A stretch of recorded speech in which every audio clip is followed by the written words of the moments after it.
शारदे को नमन करती हूँ। मंच पर बैठे हुए सभी विद्वत जनों को नमन करती हूँ और सभागार में उपस्थित सभी सम्मानित जनों का अभिवंदन करते हुए एक छंद कहती हूँ, फिर मैं अपनी सजल प्रस्तुत करूँगी।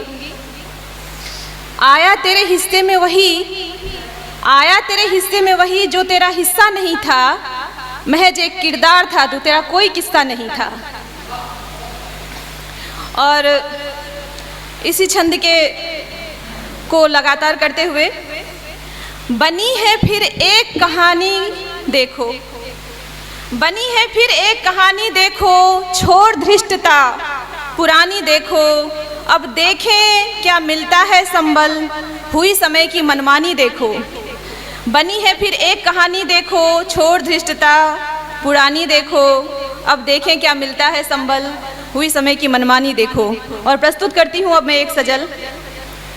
ये सजल मैंने उस पर लिखा है जो किसी की भावनाओं से आहत होकर, किसी की मजबूरियों से आहत होकर एक रचना निकली है किसी के हृदय से, कि जिसे पाने की इच्छा भी है और खोने का डर भी है।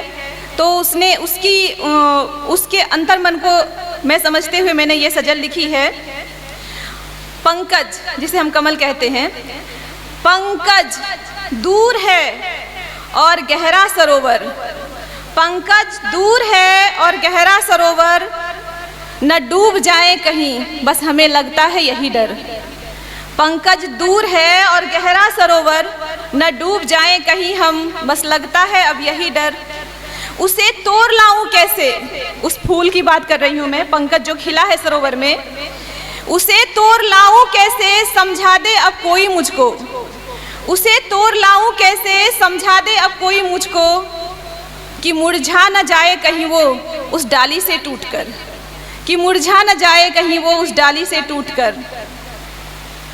सीमा है क्षितिज पर कहीं सीमा है क्षितिज पर कहीं मैं देखो, विकट है राहें न दिखता है कोई डर, विकट है राहें और न दिखता है कोई डर। है कठिन अब समय पर पहुँचना, है कठिन अब समय पर पहुँचना, भले चल रही हूँ मैं अब रात के चारों प्रहर। है कठिन अब समय पर पहुँचना, भले चल रही हूँ अब रात के चारों प्रहर पर। दीवारें तो टिकती नहीं हैं अब, दीवारें तो टिकती नहीं हैं अब, रेत पर बनाने चले हैं हम नया घर। दीवारें तो टिकती नहीं हैं अब और रेत पर चले हैं बनाने नया घर। और एक अंतिम रचना, इस लाइनें हैं इसकी। देखो ना मन फिर व्याकुल हो उठा है, देखो ना मन फिर व्याकुल हो उठा है, कि प्यासी धरा है और जलता है अंबर। धन्यवाद।